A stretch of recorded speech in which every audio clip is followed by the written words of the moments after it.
25% question आपके यहाँ से आने वाले हैं। आर्टिकल भी इंपॉर्टेंट और क्वेश्चन भी इंपॉर्टेंट, वेरी इंपॉर्टेंट। इस साथ क्या ये क्वेश्चन तैयार कर लो, सैंपल पेपर में से ही क्वेश्चन पेपर बनाए जाएंगे। ये आपके पेपर में आएंगे और बाद में आप अफसोस करोगे कि काश मैंने उस फला बंदे की बात मान ली। बहुत इंपॉर्टेंट है ये क्वेश्चन, छप गया समझ लो, ये पेपर में छप गया, ये आएगा ही आएगा। तो मैं कुछ सिलेक्टिव क्वेश्चन दूंगा इन चैप्टर में से बेटा, जो अगर आप कर लेंगे तो डैम श्योर है कि आपके 95% मार्क्स आने वाले हैं।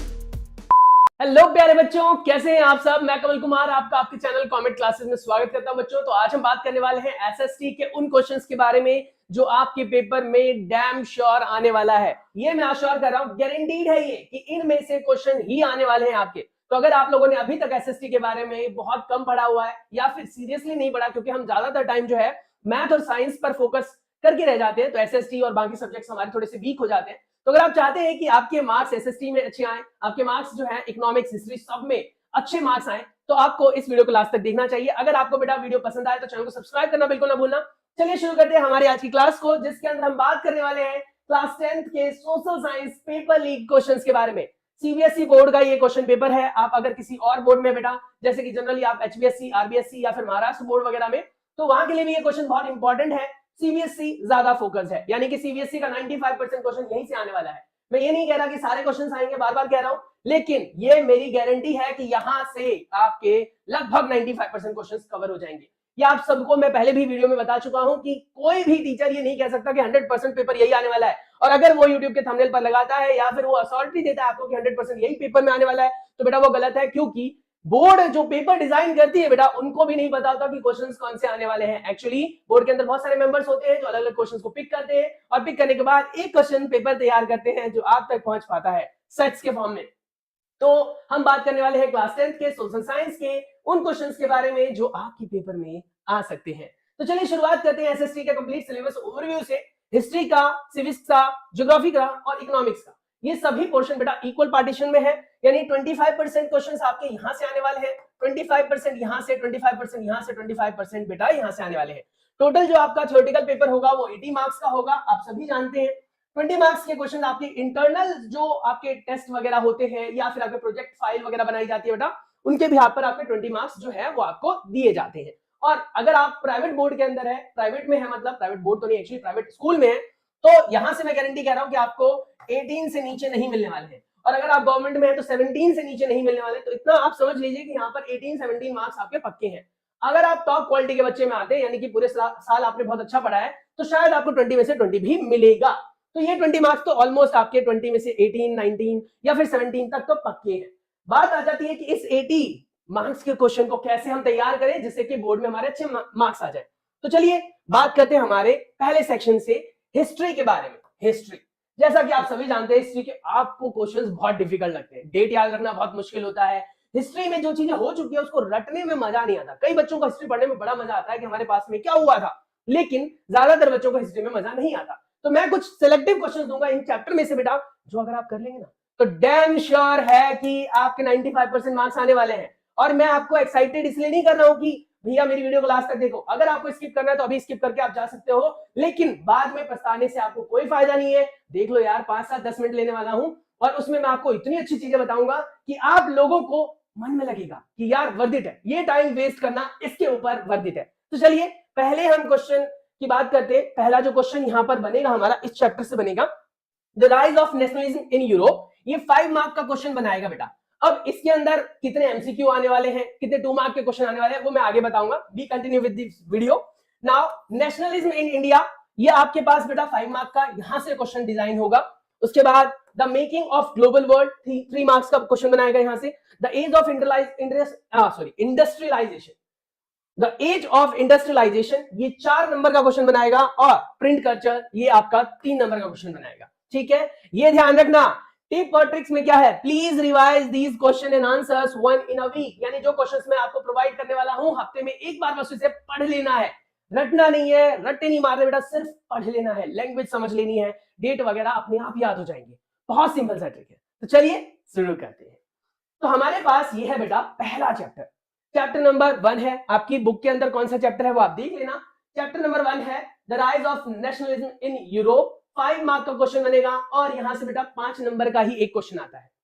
यहां से 5 नंबर का जो क्वेश्चन आएगा उसमें क्वेश्चन कैसा बन सकता है, तो पहला क्वेश्चन आता है, why did nationalist tension emerged in Balkans. यानी कि 5 नंबर का क्वेश्चन ये पूरा बना लेता है कभी कभी, ऐसा सैंपल पेपर में मैंने देखा है, ऐसे प्रीवियस ईयर के क्वेश्चन पेपर में मैंने देखा है। अब देखो ये आपको कंक्लूजन दे रहा हूं मैं आपको, इसलिए नहीं कि आपको मैं गुमराह कर सकूं, ये मैं गारंटी के साथ कह रहा हूं बेटा कि आपके मार्क्स अच्छे आने वाले हैं। बस इसे आप कहीं ना कहीं नोट डाउन कर लो, लिख लो, स्क्रीनशॉट ले लो और इसके क्वेश्चन आंसर्स बेटा तैयार कर लो। पहले आप क्वेश्चंस लिख लो, आंसर्स को खुद करने की कोशिश करो। अगर आपको आंसर्स नहीं मिलते बेटा, I am always with you, मैं आपको आंसर्स भी प्रोवाइड करूंगा, इन सभी के एक्सप्लेन भी करूंगा, लेकिन उसके लिए मुझे आपको एक प्यारा सा कमेंट करके देना पड़ेगा। आप मुझे एक प्यारा सा कमेंट करेंगे कि सर मुझे इसके आंसर्स भी दे दो, मैं आपको एक्सप्लेन करके प्रॉपर्ली चैप्टर को समझा भी दूंगा। नेक्स्ट क्वेश्चन है फेडरिक सॉनियो पेंटिंग, 3 मार्क का क्वेश्चन आता है यहां से। नेक्स्ट क्वेश्चन बेटा, ये जो क्वेश्चन है आपका डेफिनेशन बेस्ड नहीं आता है बट थ्योरेटिकल पार्ट है, तो इनके जो सेक्शंस बना रखे हैं बेटा, ये क्वेश्चंस पूछे जाते हैं छोटे छोटे क्वेश्चंस के फॉर्म में। देखो 5 नंबर का क्वेश्चन आ रहा है तो ऑब्वियस सी बात है कि किसी के बारे में हिस्ट्री के बारे में पढ़ते हुए आपको पॉइंट वाइज ही क्वेश्चन मिलने वाले हैं, तो इस तरीके से क्वेश्चन मिलेंगे। उसके बाद है यूनिफिकेशन ऑफ जर्मनी या फिर यूनिफिकेशन ऑफ इटली, 3 पॉइंट्स आपको एक्सप्लेन करने के लिए आएंगे, 2 पॉइंट्स एक्सप्लेन करने के लिए आ सकते हैं। डिफाइन फेमिनिस्ट एल्गोरी रोमनेटिज्म, उसके बाद बेटा है कंजर्वेशन जो भी है, उसके बाद नेक्स्ट पॉइंट्स भी है। तो ये सारे पॉइंट्स बहुत इंपॉर्टेंट है, इन पॉइंट्स को आप डील कर लेना, ठीक है। कोई भी क्वेश्चन छोड़ना नहीं है आपको। अगर आपको लगता है कि इसमें कोई भी क्वेश्चन आपसे नहीं आ रहा है बेटा, तो please ask me in comment section, मैं आपको एक्सप्लेन करके दूंगा।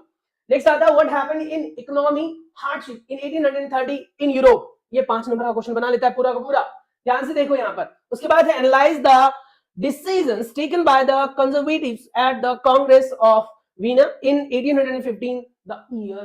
5 मार्क्स का क्वेश्चन बनाता है ये सारे क्वेश्चंस बहुत इंपॉर्टेंट है। चलिए नेक्स्ट स्लाइड पर चलते हैं। हमारे पास है क्वेश्चन नंबर 8, 9, 10 और 11, ये 4 क्वेश्चन और इस चैप्टर से आप सोच कर देखो यार कि आपके पास चैप्टर कितना बड़ा है ना, चैप्टर कितना बड़ा, उसमें से 5 नंबर का क्वेश्चन आने वाला है और वो 5 नंबर का क्वेश्चन इन्हीं 11 क्वेश्चन में से आपका अटक जाएगा। मैं ये नहीं कह रहा कि डिट्टो ऐसा उठकर आ जाएगा, चांसेस है, लेकिन कई बार क्वेश्चन बेटा सेगमेंट्स में आ जाते हैं, जैसे आधा इसमें से उठा लेगा कुछ एक्सप्लेनेशन वाला पार्ट, आधा इसमें से, यानी क्वेश्चन दे देगा, उसके पॉइंट्स बना देगा, पॉइंट नंबर 1, 2, 3, 4 और उसको एक्सप्लेन करने के लिए आ जाएगा। आपको आसानी से कर सकते हो आप, बहुत आसान है।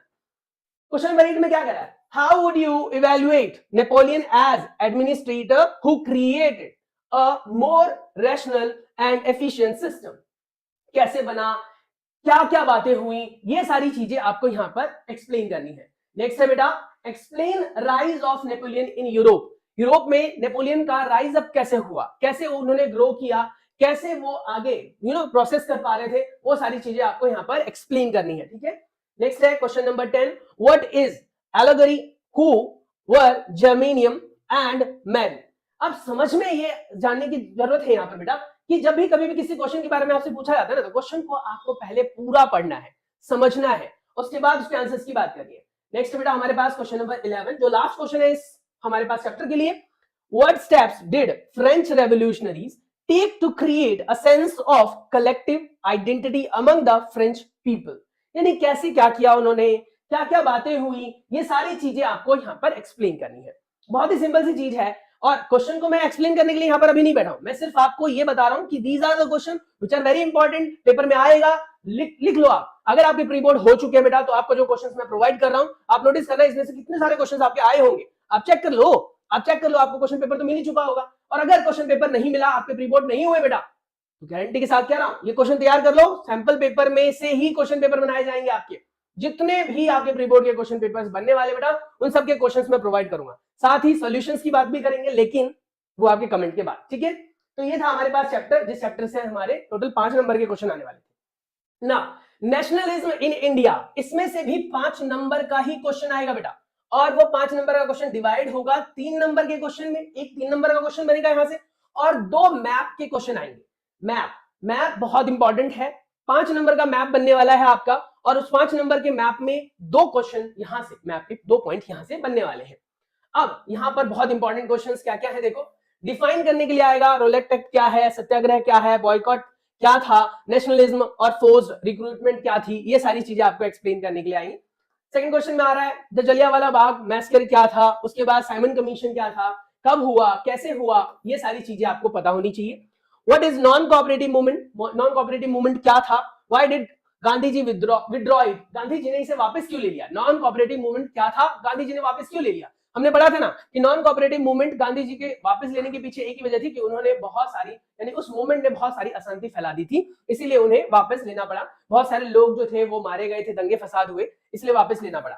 नेक्स्ट है डिस्क्राइब, 3 नंबर का क्वेश्चन बनेगा बेटा आपका, यहां से 3 नंबर का क्वेश्चन पूरा पूरा बन सकता है। यहाँ पर कह रहे क्या, सिविल डिसओबीडियंस मूवमेंट क्या था, स्वराज फॉर प्लांटेशन वर्कर्स क्या था, खिलाफत मूवमेंट क्या था, सॉल्ट मार्च और सॉल्ट ही क्यों।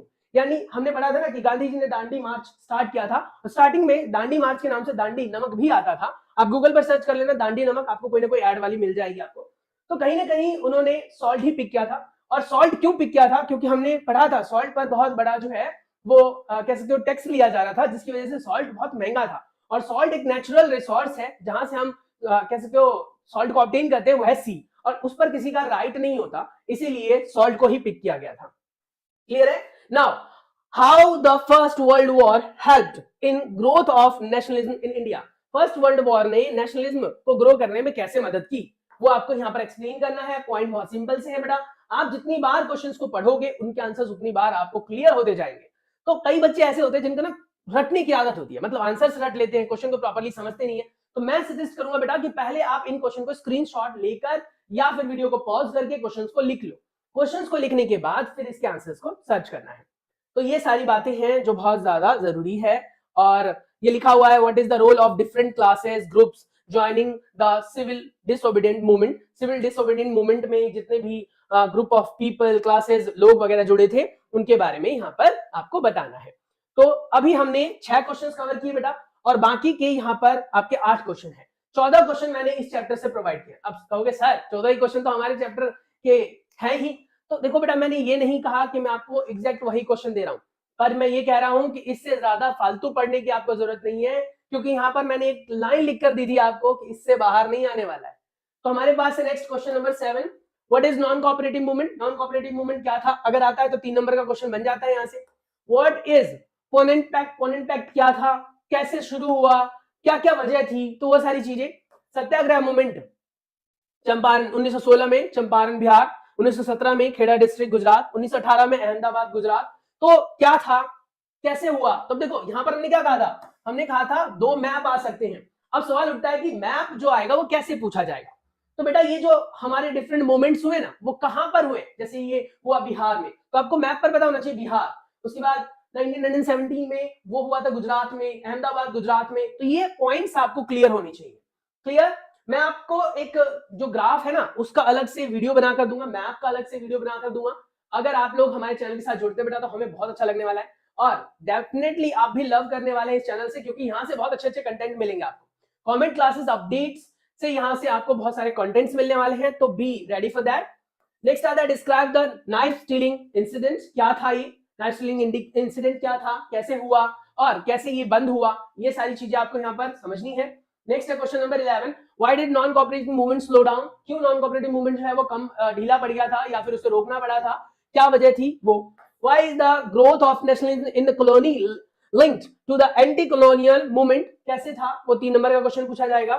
What according to Mahatma Gandhi is best weapon to use collapse British rule in India. ये बहुत ही ज्यादा इंपॉर्टेंट क्वेश्चन है, बहुत इंपॉर्टेंट क्वेश्चन है, क्योंकि इस क्वेश्चन को एम्फसाइज किया जाता है, टीचर भी पढ़ाते वक्त आपको बार बार बोलते हैं। अब सवाल उठता है कि ऐसा क्यों, क्योंकि बहुत ही जनरल सा क्वेश्चन है कि आखिर गांधी जी का ऐसा कौन सा हथियार था जो उन्होंने इस्तेमाल किया और बस हम जीत गए। तो वही कह रहा है क्या, what according to Mahatma Gandhi is the best weapon, सबसे बढ़िया हथियार क्या है, हमने पढ़ा है ना, अहिंसा। तो वही चीज यहां पर हमें एक्सप्लेन करनी है। Satyagraha is a pure soul of force and substantial this statement, या सब्सटेंट दिस स्टेटमेंट, यानी कि जो सत्याग्रह है वो प्योर सोल फोर्स है। कैसे आप एक्सप्लेन कर सकते हो प्रॉपर्ली, आपको यहाँ पर एक्सप्लेन करना है। तो ये 2 क्वेश्चंस ये 2 जो चैप्टर है हमारे पास बेटा, वो हमारे 10 नंबर पक्के कर रहे थे। यहाँ से भी 5 नंबर आता है, इससे पिछले वाले चैप्टर से भी हमारा 5 नंबर का आता है। क्लियर हो गया। तो यहाँ से हमारे 10 नंबर के क्वेश्चन जो है वो रेज होने वाले हैं, और मैं सजेस्ट करूंगा बेटा कि कोई भी क्वेश्चन छोड़ना मत प्लीज, क्योंकि ये बहुत इंपॉर्टेंट है। और मैं गारंटी के साथ कह रहा हूं कि यहाँ से 95% क्वेश्चन बनने ही बनने वाले हैं। तो अगर आप चाहते हैं कि आप अपने मम्मी पापा का कह सकते हो ड्रीम पूरा करें, और आपको बहुत सारे बच्चों को ऐसा लगता है कि एसएसटी मतलब बहुत ज्यादा टफ है, एसएसटी बहुत आसान है, बहुत आसान है अगर आप उसको टाइम देते हो। देखो हम पूरे साल में मैथ्स के पीछे पड़े रहते हैं, पूरे साल साइंस के पीछे पड़े रहते हैं, और अगर आप गवर्नमेंट स्कूल के बच्चे हैं तो आप पूरे साल इंग्लिश के पीछे भी पड़े रहते हैं। क्योंकि गवर्नमेंट स्कूल के बच्चों की माइंड मत करना, गवर्नमेंट स्कूल के बच्चों की इंग्लिश उनकी वीक होती है, तो वो अपने आप को इंप्रूव करने के लिए इंग्लिश, मैथ और साइंस पर ज्यादा फोकस करते हैं। बेचारा एसएसटी फंस कर रह जाता है, हिंदी फंस कर रह जाती है। तो इसीलिए मैं चाहता हूं कि इस सब्जेक्ट को भी हमें इंप्रूव करना है। चलिए अब हम बात करते हैं चैप्टर नंबर 3 के बारे में, the making of global world. 3 mark का क्वेश्चन आने वाला है, जिसमें से बेटा एक आपका एमसीक्यू बनेगा और एक 2 नंबर का क्वेश्चन बनेगा, एक ही बनेगा 2 नंबर का क्वेश्चन, तभी तो टोटल 3 नंबर का बनेगा यहां से। तो देखो व्हाट इज में आएगा, सिल्क रोड क्या है, कॉर्न लॉ क्या है, कॉलोनियलिज्म क्या है, और इंडेंचर्ड लेबर क्या है, और द ओपियम ट्रेड क्या है, इन सब के बारे में आपसे पूछा जा सकता है। और ये जो क्वेश्चन बनेगा बेटा, ये 2 नंबर में बन सकता है आपका, 2 डेफिनेशन, 3 डेफिनेशन, या हो सकता है कि हाफ ऑफ मार्क के हिसाब से 4 डेफिनेशन पूछ ली जाए। नेक्स्ट कह रहा है what is importance of silk road in ancient trade, यानी पुराने जमाने में जो व्यापार किया जाता था उसमें सिल्क रोड का क्या रोल था, क्या इंपॉर्टेंस था, क्यों इसको यूज में लिया गया था। तो ये सारी बातें जरूरी है। सिल्क के बारे में तो आपने पढ़ा ही होगा, इंपोर्ट एक्सपोर्ट के बारे में पढ़ा ही होगा, नहीं पढ़ा है तो मैं बार बार कह रहा हूं कि आप मुझे कमेंट करके बता देना, इन सारे क्वेश्चन के आंसर्स हम एक्सप्लेन कर लेंगे। Explain how diseases spread with trade, यानी कि किस तरीके से जो ट्रेड व्यापार हुई उसमें बीमारियां फैल गई, किस तरीके से जो है उनको कंट्रोल किया गया, या फिर उसके क्या रिजल्टेंट निकले, ये सारी बातें आपको यहाँ पर एक्सप्लेन करनी है। नेक्स्ट बेटा question number 4, the most powerful weapon of Spanish conquers was not a traditional military weapon, यानी कि ये कहना चाह रहा है कि सबसे पावरफुल वेपन क्या था, कैसे वो उसको यूज में ले रहे थे, क्या क्या चीजें हुई, वो सारी चीजें। Decision to abolish the corn law by the British government, इसके ऊपर क्वेश्चन पूछा जाता है। और ये मैं फैक्ट नहीं दे रहा हूं, ये हवा में बातें नहीं कर रहा हूं मैं, ये मैंने पिछले सैंपल पेपर्स को स्टडी करके वहां से क्वेश्चंस निकाले हैं। मैं ये कह रहा हूं ना, मेरी खुद की एसएसटी बहुत स्ट्रांग तो नहीं थी, पर हाँ मैंने एसएसटी में 88 मार्क्स स्कोर किए थे। 88 marks is not a bad score, अगर आप कंसीडर करें तो 88 मार्क्स बहुत अच्छे स्कोर कंसीडर किए जाते हैं जब आप एसएसटी की बात करते हो।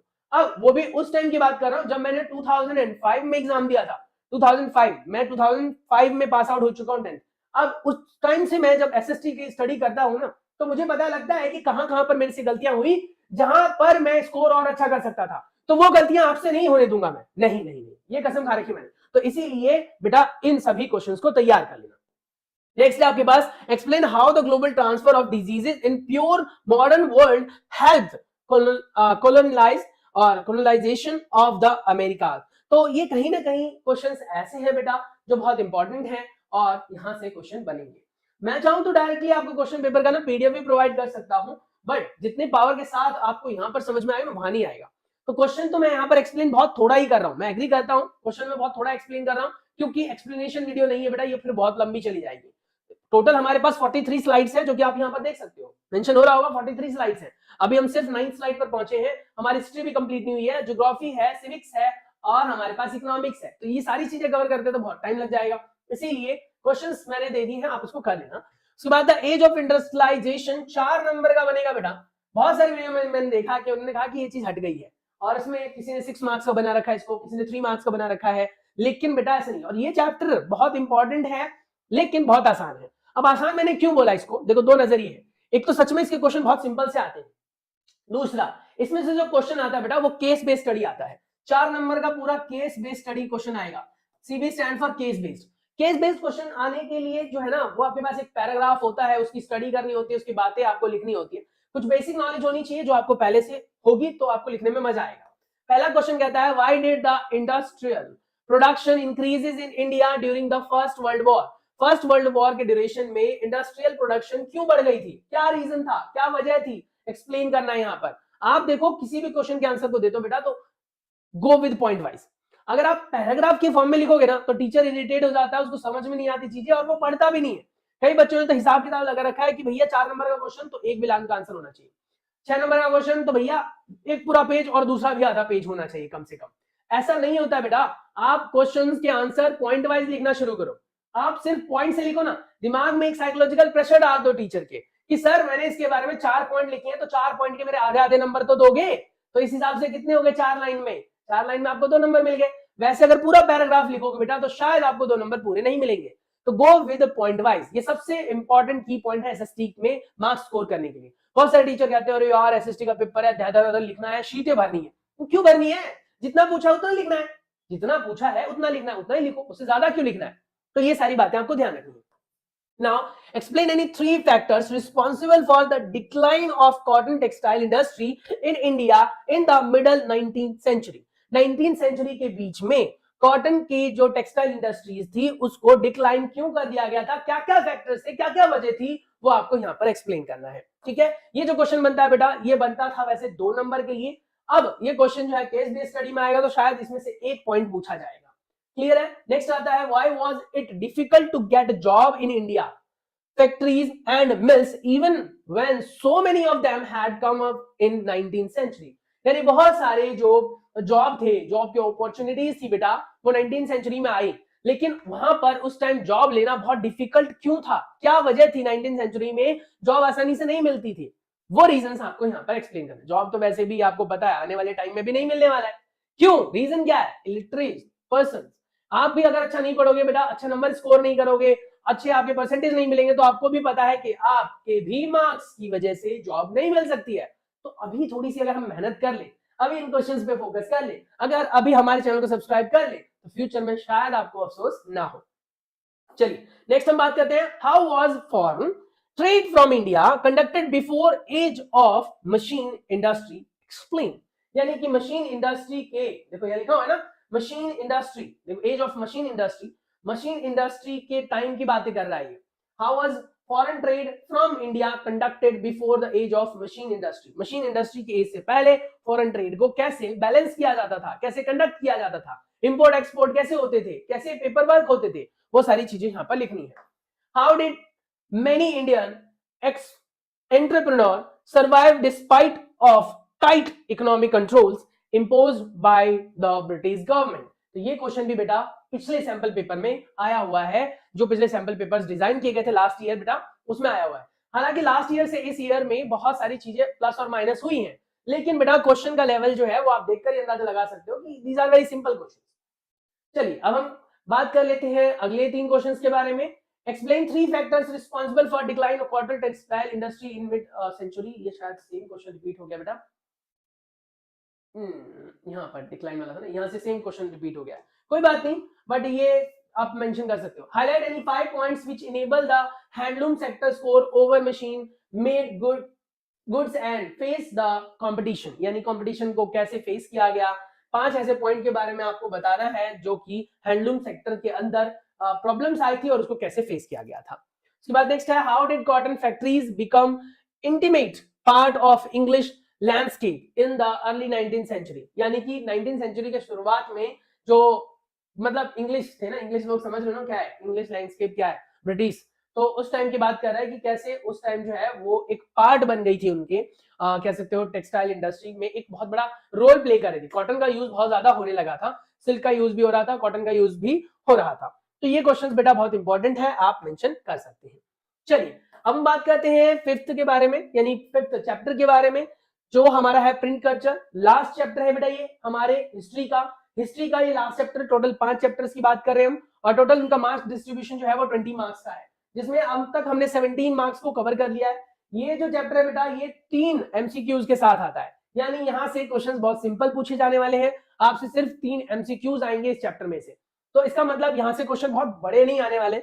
वो बात अलग है कि मैंने यहाँ पर मार्किंग स्कीम डाली हुई है, लेकिन इस मार्किंग स्कीम का फिलहाल हमें फायदा नहीं होने वाला है। ये मैंने मार्किंग स्कीम डाली है प्रीवियस पेपर्स के हिसाब से, जो पहले पूछा जाता था कितने नंबर का, ये कितने नंबर का, वो कितने नंबर का, तो उस हिसाब से है।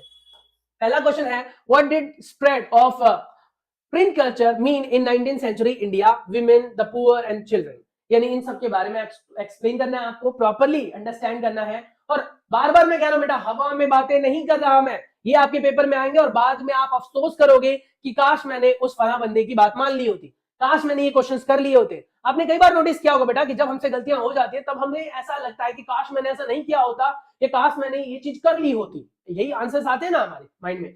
लेकिन आखिर ऐसा क्यों नहीं होता कि उन गलतियों को करने से पहले ही हम गलतियों को रिड्यूस कर ले? होता है कभी ऐसा? नहीं ना। तो इसीलिए मैं आपकी हेल्प करने के लिए आया हूं, ये गलती आप नहीं करना, ये सारे क्वेश्चंस बेटा तैयार कर लेना, पेपर में आने वाले हैं। तो ये कहना चाह रहा है। उसके बाद है, provide evidence to support the claim that print culture had a significant impact on the social life of women in India। यानी वीमेन के सोशल लाइफ पर प्रिंट कल्चर का एक डायरेक्ट इंपैक्ट आ रहा था। क्या इंपैक्ट आ रहा था, क्या क्या रिजल्ट्स निकले, कैसे फायदे या नुकसान हुए, वो आपको यहाँ पर एक्सप्लेन करना है। नेक्स्ट क्या है third, how did mechanical print reach China, यानी मैकेनिकल प्रिंट जो थी वो चाइना कैसे पहुंची। देखो मैकेनिकल प्रिंट का मतलब समझ में आ रहा है ना, मशीनरी प्रिंट की बात कर रही है, ये आर्ट की बात नहीं कर रहा है। तो मशीनरी प्रिंट जो है वो चाइना में कैसे पहुंची और उसने किस तरीके से अनएम्प्लॉयमेंट को बढ़ाया या फिर कह सकते हो किस तरीके से मार्केट में डिमांड फैलाई, वो आपको यहाँ पर एक्सप्लेन करना होगा। उसके बाद है नेक्स्ट, वर्नाकुलर प्रेस एक्ट क्या था, नमरस प्रिंट बुक क्या थी और गुटेनबर्ग प्रेस क्या था, इनके बारे में बताना है आपको। उसके बाद मैन्युस्क्रिप्ट कैसे प्रिंट की जाती थी वो आपको एक्सप्लेन करना है, ठीक है। उसके बाद है बेटा प्रिंट कल्चर में बाकी के questions. How did China develop would block print, यानी चाइना के अंदर वुड ब्लॉक प्रिंट कैसे आया। Who bought it in Europe after 1295, यानी 1295 के बाद जो है यूरोप कौन लेकर आया इसे। उसके बाद कह रहा है how is the print involve in religion reform and Republic debate in India, ठीक है, ये आपको एक्सप्लेन करना है। उसके बाद कह रहा है विच न्यूज़पेपर डिड बाल गंगाधर तिलक राइट इन 1907, 1907 में कौन सा न्यूज़पेपर आया था वो बताना है आपको। Why are a group of people afraid of printing, यानी कुछ लोग जो थे प्रिंटिंग से डरते थे, क्यों डरते थे वो आपको बताना है।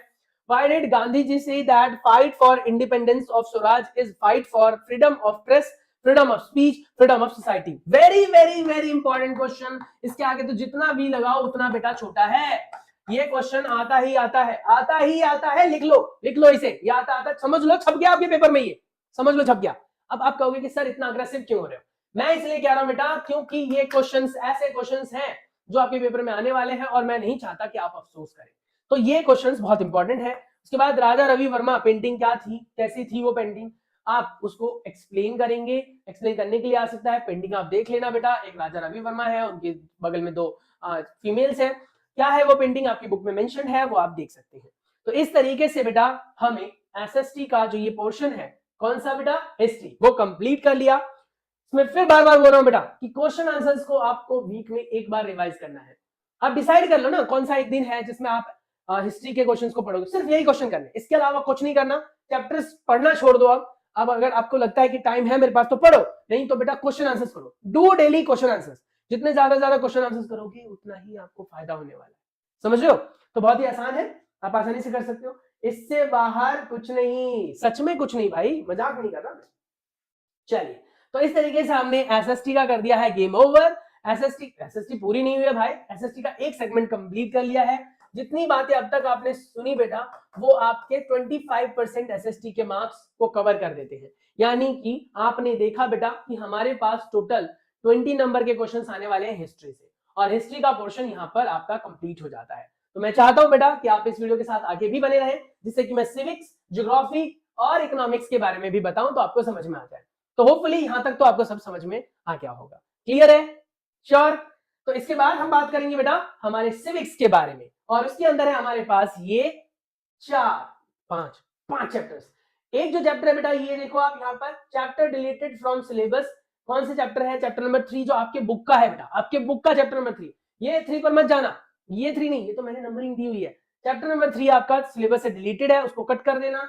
तो इन सभी टॉपिक को अब हम कवर करने वाले हैं। बहुत ही सिंपल से टॉपिक्स हैं, बहुत ही सिंपल से चैप्टर्स है बेटा। इन चैप्टर्स के नाम मैं ऑलरेडी बता चुका हूं, मार्किंग स्कीम भी बता चुका हूं, तो इसके अकॉर्डिंगली अब मैं क्वेश्चंस भी आप लोगों को शेयर कर देता हूं। जैसा कि आप देख सकते हैं हमारे पास पावर शेयरिंग 6 नंबर का ये चैप्टर आने वाला है। पूरे के पूरे 6 नंबर आपके, पूरे 6 नंबर आपके। बस आपको करना क्या है, इन क्वेश्चंस को तैयार कर लेना है। मैं बहुत ही ज्यादा अश्योरेंस के साथ ये कह सकता हूं कि इस चैप्टर के अंदर से पावर शेयरिंग में से क्वेश्चंस यहीं से बनने वाले हैं। देखो पेपर होने के बाद अगर आप ये वीडियो देखोगे तो फिर आपके लिए ये वीडियो यूजलेस है, और बाद में आपको रिग्रेट फील होगा तो फिर कोई फायदा नहीं है। तो मैं सजेस्ट करूंगा कि बेटा वीडियो को लास्ट तक देखना, सारे के सारे क्वेश्चंस आपको करने हैं, और वीक में कम से कम एक बार इन क्वेश्चंस को देख जरूर लेना, ठीक है।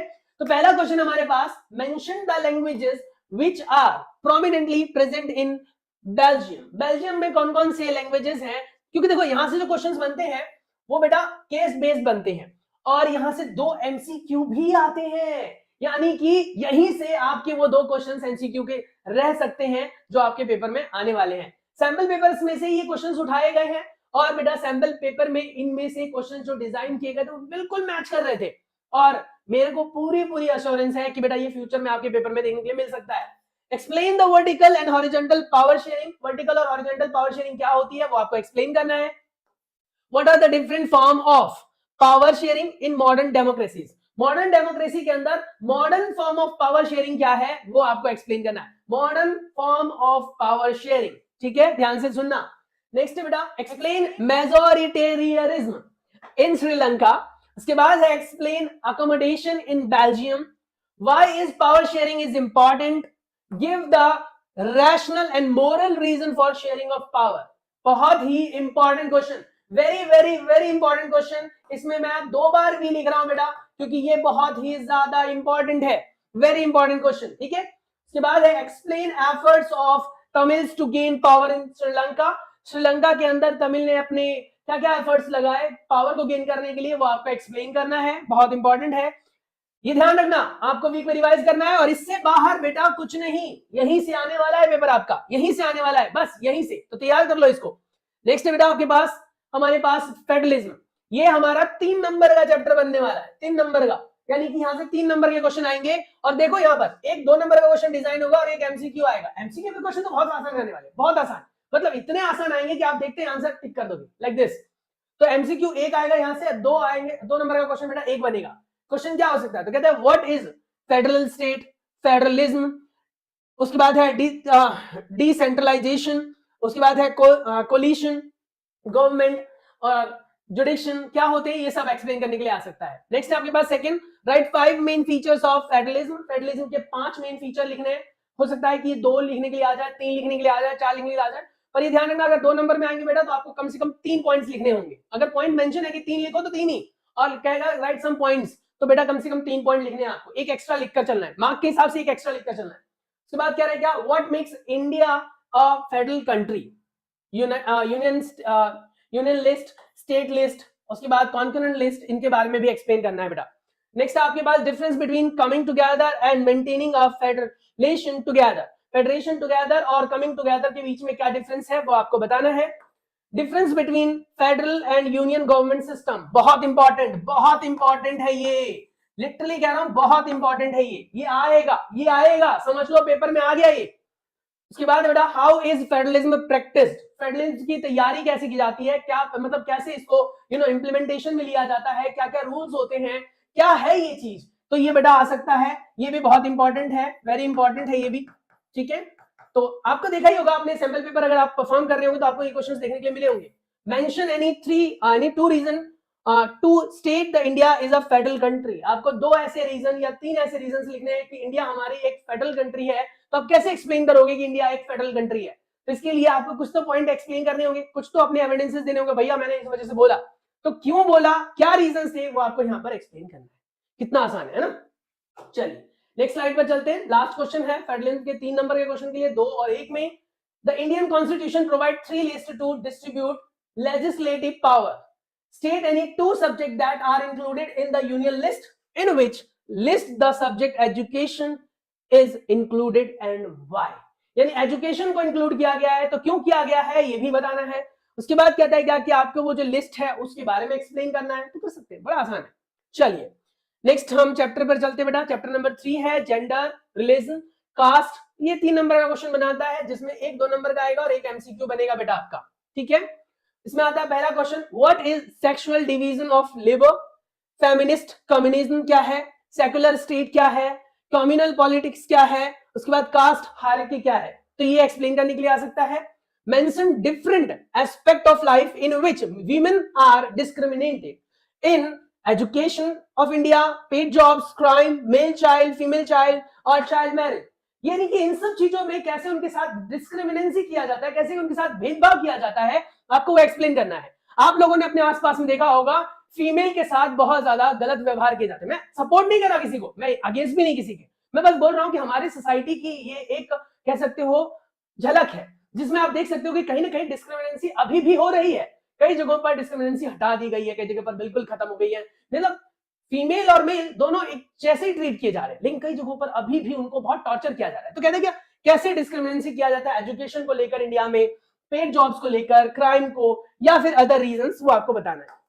What makes India a secular state, India को सेक्युलर स्टेट बनाने के पीछे रीजन क्या है, क्या कारण है, क्या क्या रीजंस है, क्या क्या पॉइंट्स है, वो आपको यहाँ पर एक्सप्लेन करना है।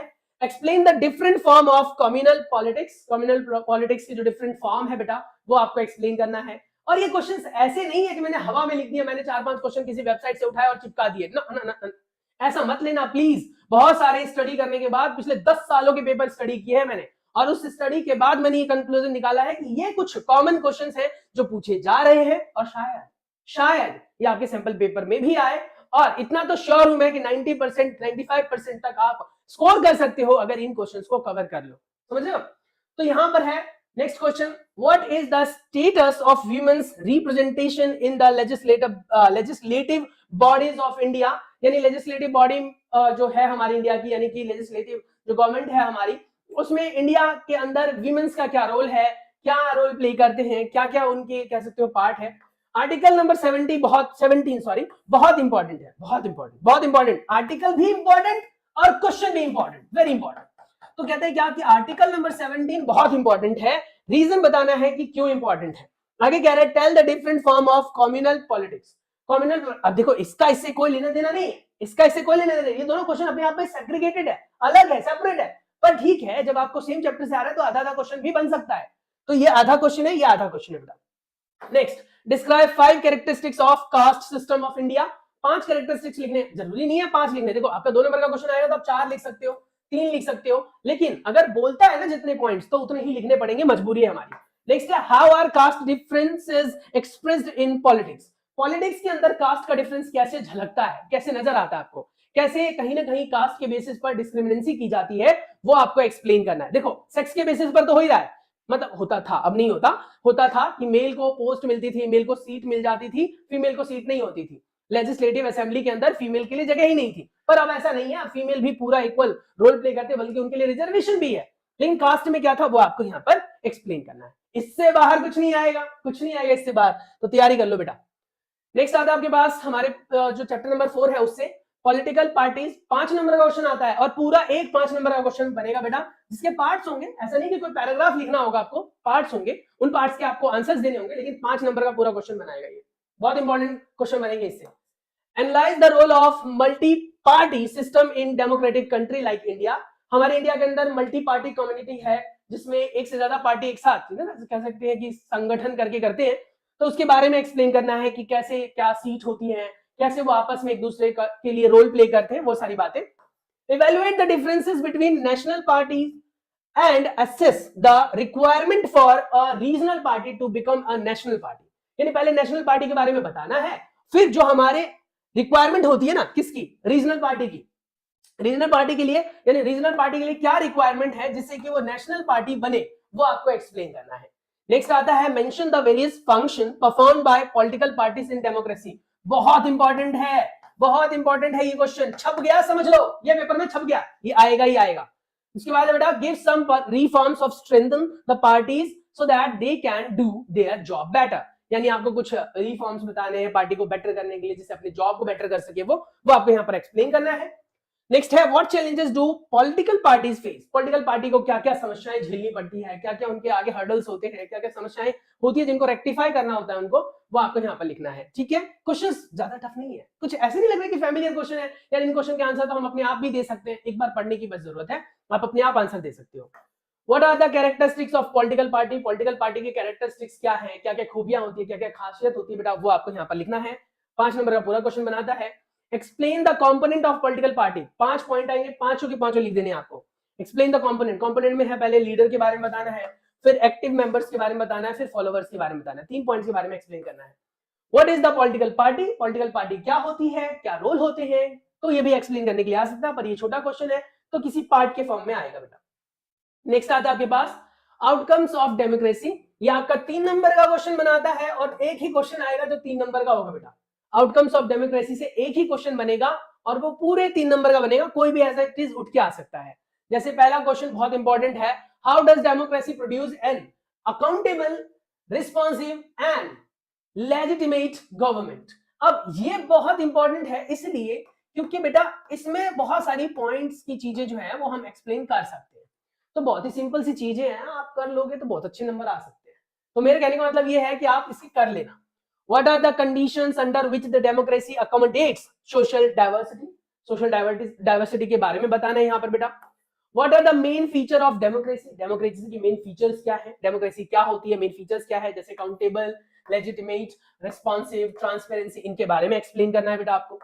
How does democracy ensure the dignity and freedom of citizen, यानी डेमोक्रेसी कैसे किसी भी पर्सन को इंश्योर कराती है उसके डिग्निटी, डिग्निटी समझ रहे हो ना क्या होता है, स्वाभिमान, और उसके बाद फ्रीडम, सिटीजन की फ्रीडम को अश्योर करती है, ये आपको यहाँ पर बताना है।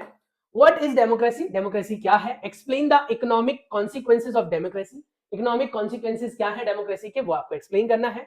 Why is democracy better than dictatorship, dictatorship के कम, देखो लिखा है ना, why is democracy better than dictatorship, dictatorship के कंपैरिजन में डेमोक्रेसी कैसे बेटर है, ये तो आपको भी पता है बेटा कि डेमोक्रेसी बहुत ज्यादा इंपॉर्टेंट है और ये डिक्टेटरशिप के कंपैरिजन में बहुत बेटर है। एंड बाय एनी हाउ ये है, ये आपको भी मानना होगा, मुझे भी मानना होगा, ये है, क्योंकि कहीं ना कहीं इसमें सबको फ्रीडम मिलती है, सब अपना अपना ओपिनियन दे सकते हैं। तो बस गेम ओवर हो जाता है हमारा, किसका गेम ओवर हो जाता है, तो ये गेम हो गया ओवर बेटा हमारे सिविक्स का। सिविक्स के अंदर ये गिने चुने क्वेश्चंस थे जो बहुत इंपॉर्टेंट है, और ये कांग्रेचुलेशंस, किस बात के लिए कांग्रेचुलेशन दे रहा हूं, आप ऑलरेडी अपना 50% एसएसटी कंप्लीट कर चुके हैं, यहां तक सोशल साइंस आपकी 50% कंप्लीट, आपने हिस्ट्री कंप्लीट कर लिया और आपने सिविक्स कर लिया। चलिए तो अब हम चलते हैं अगले बुक पर जिसका नाम है जियोग्राफी। जियोग्राफी के अंदर बेटा ये हमारे 7 चैप्टर्स है। पहला चैप्टर जो है रिसोर्सेज एंड डेवलपमेंट, इससे बहुत अच्छे क्वेश्चंस आते थे, अब नए सिस्टम के हिसाब से इसमें सिर्फ 1 नंबर का क्वेश्चन बनने वाला है।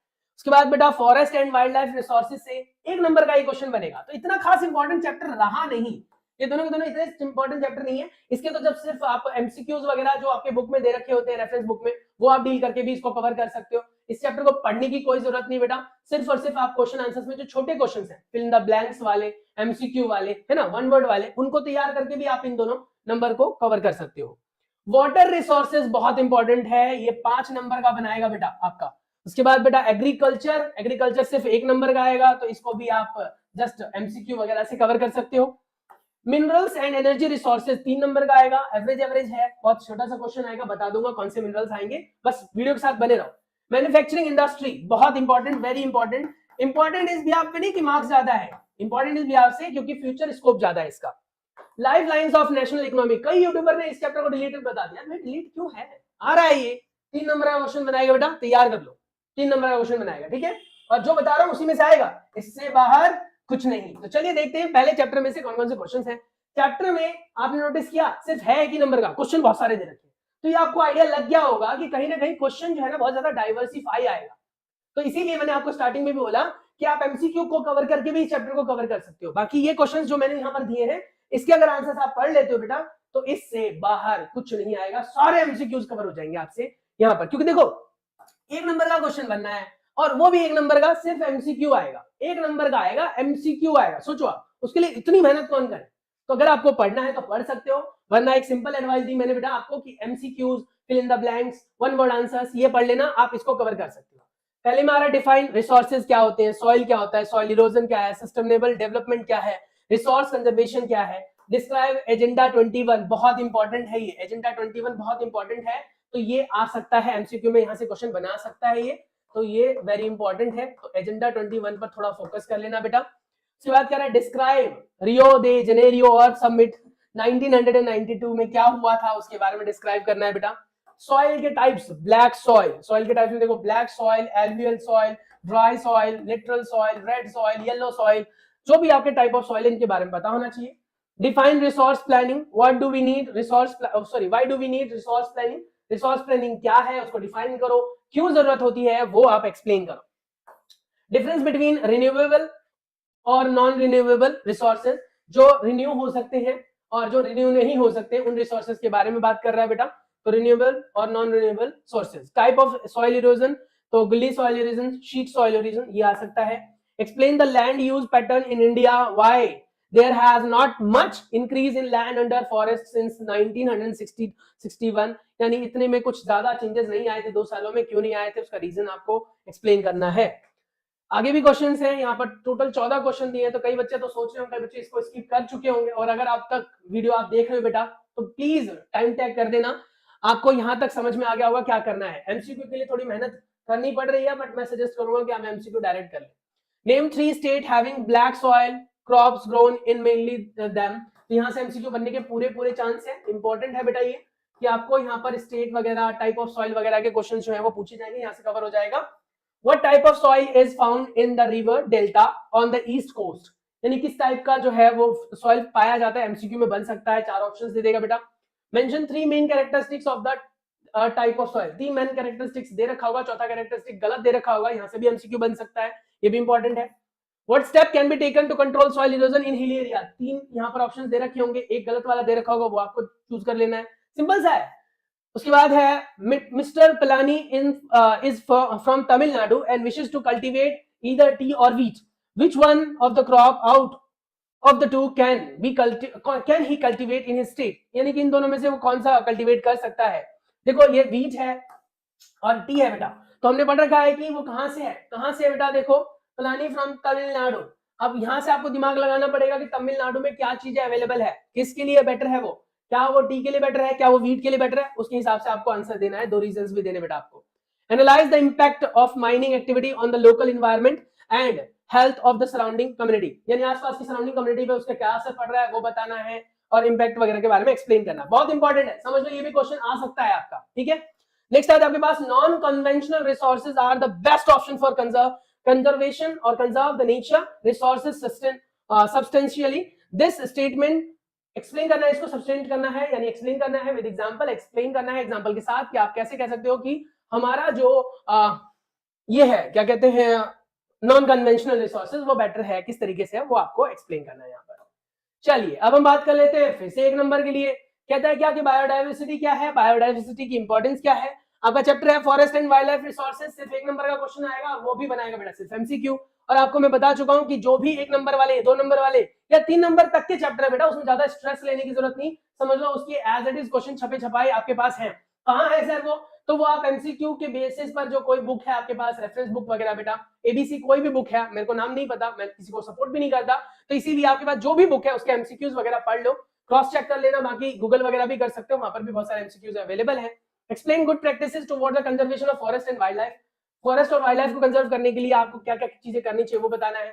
How have human activities affected the depletion of flora and fauna. Explain human की एक्टिविटी से फ्लोरा और फौना पे क्या असर पड़ता है। फ्लोरा हमें पता है कि प्लांट वगैरह से रिलेटेड है, और फौना जो है वो एनिमल से रिलेटेड है। तो किसी पर्टिकुलर एरिया में जो एनिमल्स पाए जाते हैं उन्हें हम फौना कहते हैं, और किसी पर्टिकुलर स्पेस में या इन्वायरमेंट में या कह सकते हो लैंड पर जो है वो प्लांट पाए जाते हैं तो उन्हें हम कहते हैं flora.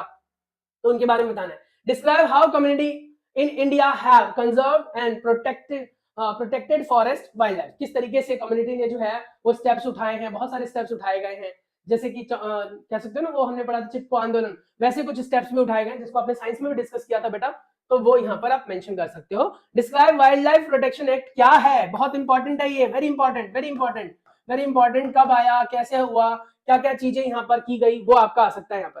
What is project tiger. वैसे तो ये पोर्शन कट हो चुका है, लेकिन आपको थोड़ा सा पढ़ना है तो पढ़ सकते हो, ठीक है। तो ये क्वेश्चन बहुत सिंपल है, अरे 1 नंबर का आएगा, क्या मगजमारी करनी है, बहुत आसान है। वाटर रिसोर्सेज 5 मार्क का आने वाला है बेटा, 5 मार्क का। 4 नंबर का तो बिल्कुल छपा छपाया है, छपा छपाया है। और वैसे भी आपको बता दूं केस बेस्ड स्टडी जो क्वेश्चंस आते हैं वो बहुत सिंपल आते हैं, घबराना नहीं है आपको कि सर केस बेस्ड स्टडी के क्वेश्चन करा दो। कमेंट करके बताओ मुझे, कमेंट करो कि sir case based study questions कराओ, पक्का कराऊंगा, लेकिन आपको मदद मांगनी पड़ेगी क्योंकि मुझे पता नहीं चलता मेरे को कराना क्या है, तो आप मुझे गाइड करो, मैं कराऊंगा। एक आपका मैप का क्वेश्चन बनता है यहाँ से बेटा। क्वेश्चन क्या है, methods of rain water harvesting. कौन कौन से मेथड्स हैं वो आपको यहाँ पर एक्सप्लेन करना है। रेन वाटर हार्वेस्टिंग के बारे में पढ़ा है हमने कि बारिश के पानी को जो है वो हमें कंजर्व करना है, तो क्या क्या मेथड्स है वो। What is water shortage and what are its main causes. Water shortage क्या है, इसके मेन कारण क्या है। Advantages and disadvantages of dams, dams के एडवांटेजेस और डिसएडवांटेजेस, साथ में डैम्स कहाँ कहाँ पर है, कौन कौन से डैम्स हैं, वहां से बेटा मैप आ सकता है आपका। Compare the advantages and disadvantages of multipurpose river projects, यहाँ पर कहाँ पर ये प्रोजेक्ट्स लगाए गए हैं, क्या क्या यूजेस हैं वो आपको पता होना चाहिए। What are the different causes of water pollution, water pollution के कारण क्या है, क्या क्या इसके बैड इफेक्ट्स हैं, हमारी ह्यूमन हेल्थ पर क्या असर पड़ता है, और इसकी वजह से वाटर शॉर्टेज कैसे हो पाता है, ये आपको बताना है। Explain how water become a renewable resources, water जो है वो एक रिन्यूएबल रिसोर्सेज है, एक्सप्लेन करना है कैसे है। Now what conservation method, water conservation method, water को कंजर्व करने के क्या क्या तरीके हैं, यानी कि जैसे अमेरिका वगैरह में स्टेप्स उठाएगा बेटा कि 50 लीटर पर पर्सन वाटर दिया जाएगा, उसके बाद अगर वो वाटर लेते हैं तो एक्स्ट्रा चार्ज पे करना पड़ता है। हमारे इंडिया के अंदर नहीं है, दिन भर में हम 10 बार टंकी भर ले खाली कर ले, कोई नियम नहीं है, कोई कानून नहीं है। वो बात लगा कि वाटर मीटर लगे हुए पर वाटर बहुत सस्ता है, एक्चुअली बहुत सस्ता है, छोड़ो उस चीज को, पर ये ध्यान रखना कि कहीं ना कहीं हमें वाटर को कंजर्वेशन की रिक्वायरमेंट है। मैप वर्क इन इंडिया ये हम डिस्कस करेंगे सेपरेट वीडियो में। अगर आपको मैप से रिलेटेड इन्फॉर्मेशन चाहिए बेटा तो मुझे कमेंट कर देना, मैं बता दूंगा। नेक्स्ट हम बात कर लेते हैं वाटर रिसोर्सेज के अगले क्वेश्चन के बारे में। At which place in India there is an 11th century artificial lake for water conservation. ये सिर्फ नाम आएगा यहाँ पर, मैप का क्वेश्चन बन सकता है यहाँ से बेटा। Give one reason for the water crisis faced by state of Maharashtra. Maharashtra के अंदर जो पानी को लेकर समस्याएं आ रही हैं तो वो क्या है, कैसे है, उसका एक रीजन देना है आपको। तो देखो एक रीजन पूछा तो ऑब्वियस सी बात है, एक ही नंबर का क्वेश्चन है और आप कह सकते हो कि ये पेपर में आ सकता है, आ सकता है कि नहीं आ सकता है, खुद बताओ, आ सकता है। उसके बाद कह रहा है propose a solution of mitigate the water crisis faced by the state of Maharashtra. Purpose बताना है, सॉल्यूशन बताना है। Despite being the second most rainy state in country, it received the highest rainfall. Why Maharashtra is still struggling with the water crisis? यानी पानी की कमी क्यों हो रही है? दुनिया भर का पानी है, समुद्र है, बारिश होती रहती है, फिर भी तो इसके कुछ कारण हैं, वो आपको एक्सप्लेन करना है, इससे बाहर कुछ नहीं आएगा। चलिए नेक्स्ट पर चलते हैं। एग्रीकल्चर, एक नंबर का क्वेश्चन आएगा। एग्रीकल्चर की डेफिनेशन, एग्रीकल्चर के बूस्ट करने के तरीके, जस्टिफिकेशन के साथ एक्सप्लेन करनी है। क्रॉपिंग के पैटर्न को, rabi crop, kharif crop, zaid crop in India. Define gardening, gardening को एक्सप्लेन करना है बेटा। Crop and their soil, rainfall, temperature, rices, tea, water, maize, coffee, rubber, cotton, sugar cane, pulses, इनके बारे में बताना है। Name a major crop of India and area where it is produced, जहां पर ये उगाए जाते हैं। क्योंकि आपको पता है एक नंबर का क्वेश्चन है तो एमसीक्यू बनेगा, और एमसीक्यू बनेगा तो ऐसे क्वेश्चन ही आएंगे सीधे सीधे से। Name an important beverages crop specific geographical condition required for its growth. यानी आपको जो ब्रिवरेजेस बनाए जाते हैं, पेय पदार्थ बनाए जाते हैं बेटा, उसके लिए क्रॉप का नाम बताना है और कंडीशन बतानी है जिसमें उसे ग्रो किया जाता है। इससे बाहर कुछ नहीं आएगा। नेक्स्ट आता है बेटा आगे question, question number 8। Suggest the initiative taken by the government to ensure increase in agricultural production. कौन कौन से स्टेप उठाए गए हैं गवर्नमेंट के द्वारा जिससे कि एग्रीकल्चरल प्रोडक्शन को बढ़ाया जा सके। List the various institutional reform programmes launched by the government in the interest of farmer. यानी कि कह सकते हो कि फार्मिंग को लेकर इंटरेस्ट जगाने के लिए कौन कौन से प्रोग्राम लॉन्च किए गए हैं जिससे कि फार्मर्स जो है थोड़े से मोटिवेट हो सके। Describe the geographical condition required for rice cultivation. Geographical condition के बारे में बताना है जिससे राइस उगाए जाते हैं बेटा। Explain the different type of agriculture, agriculture के जो डिफरेंट टाइप है उनको बताना है यहाँ पर। तो एक नंबर का क्वेश्चन बनने वाला है तो इतनी ज्यादा स्ट्रेस लेने की जरूरत नहीं है। एमसीक्यू है तो ये आपको भी पता है कि खाली एमसीक्यू पढ़ लोगे चैप्टर के तो भी काम चल जाएगा। चैप्टर नंबर 5 है mineral and energy resources, 3 number का आएगा बेटा, जिसमें 1-2 नंबर का क्वेश्चन बनेगा और एक मैप बनेगा। मैप का क्वेश्चन में मैप वाले चैप्टर में मैप वाले वीडियो में कराऊंगा, बस ये बने रहना आपको, चैप्टर के साथ साथ चैनल के साथ भी बना रहना है, ठीक है। तो सब्सक्राइब कर लो, बेल आइकन को प्रेस कर दो, आपका फायदा होगा, हमारा भी थोड़ा फायदा हो जाएगा, मोटिवेशन मिल जाती है आप लोगों की हेल्प से। चलिए difference between conventional and non conventional sources of energy, ठीक है। Ferrous and non ferrous minerals के बारे में बताना है बेटा। कन्वेंशनल और नॉन कन्वेंशनल रिसोर्सेज क्या है वो बताना है। What are different way of origin of minerals. Map पे आ सकता है ये क्वेश्चन बेटा, ये मैप का क्वेश्चन है तो मैप का आ सकता है। How are minerals formed in igneous and metamorphic rocks, कहां पर होता है वो बताना है। कैसे पैदा होता है वो बताना है, कैसे बना है वो बताना है। Why do we need conservation of minerals resources, mineral resources को कंजर्व करने की क्या जरूरत है। Define mineral and ores, mineral क्या है, ओर्स क्या है। किसी स्पेसिफिक एलिमेंट का मिनरल और ओर भी पूछा जा सकता है क्योंकि आपको पता है एक मैप का क्वेश्चन है, वो मिनरल और ओर कहां पाया जाता है वो पूछा जा सकता है। एनर्जी मिनरल से कैसे मिलती है वो बताया जा सकता है। Now describe distribute the coal of India, distribution of coal of India.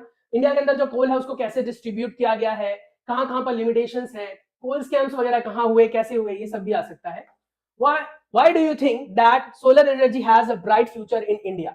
यानी इंडिया के अंदर सोलर एनर्जी को ब्राइट फ्यूचर के तौर पर कैसे देखा जा रहा है, इसको छोटे से आंसर के साथ एक्सप्लेन करना है। तो एक्सप्लेनेशन का क्वेश्चन तो आएगा नहीं, तो मैप का आएगा और एक्सप्लेनेशन का एक ही क्वेश्चन आएगा, तो बहुत ज्यादा तो आएंगे नहीं, 2 नंबर का एक क्वेश्चन आएगा, तो ऐसा क्वेश्चन नॉर्मली पूछा जा सकता है। तो समझ लो ये 2 क्वेश्चन जो है बहुत इंपॉर्टेंट है, पेपर में छप गया समझ लो। उसके बाद है मैन्युफैक्चरिंग इंडस्ट्री, 6 नंबर का क्वेश्चन आता है, 6 मार्क्स का बेटा, 5 मार्क का और 1 मार्क का डिजाइन किया गया है। पहला है व्हाट इज मैन्युफैक्चरिंग, क्या होता है। What are the basis industries, basic industries, give an example. Basic industries क्या होते हैं, ऐसे इंडस्ट्री जो हमारे बेसिक चीजों को प्रोड्यूस करते हैं उन्हें बेसिक इंडस्ट्री कहा जाता है। How do industries pollute the environment, industry का एनवायरनमेंट के पर क्या इंपैक्ट आता है, कैसे पॉल्यूशन करते हैं, तो वो, या फिर उसको कैसे कंट्रोल किया जा सकता है वो पूछा जा सकता है। Discuss the step taken by the industry to combat the mental degradation. यानी मेंटल डिग्रेडेशन को कैसे कम किया जाए। विच और actually determine the state of industry, कौन सा और जो है वो डिटरमाइन करता है स्टेट ऑफ इंडस्ट्री को। नेक्स्ट है type of industry, raw industry on the basis of mineral agriculture, basis of end product like basic industry, consumer industry, basis of capital size के बेस पर small scale, large scale, basis weight के base पर heavy और light industry, basis on ownership के ऊपर public, joint, private, cooperative, इन type के आपके पूछे जा सकते हैं क्वेश्चन। और लास्ट वाला क्वेश्चन तो बेटा बहुत इंपॉर्टेंट है। नेक्स्ट है हमारे पास life line of national economy, 3 mark का क्वेश्चन आने वाला है, as it is explanatory question आएगा बेटा यहाँ से। Why is transportation necessary? Transportation की जरूरत क्या है, ट्रांसपोर्टेशन के क्या क्या यूजेस हैं, क्या फायदे हुए हैं, ट्रांसपोर्टेशन के मोड क्या क्या हैं, ये।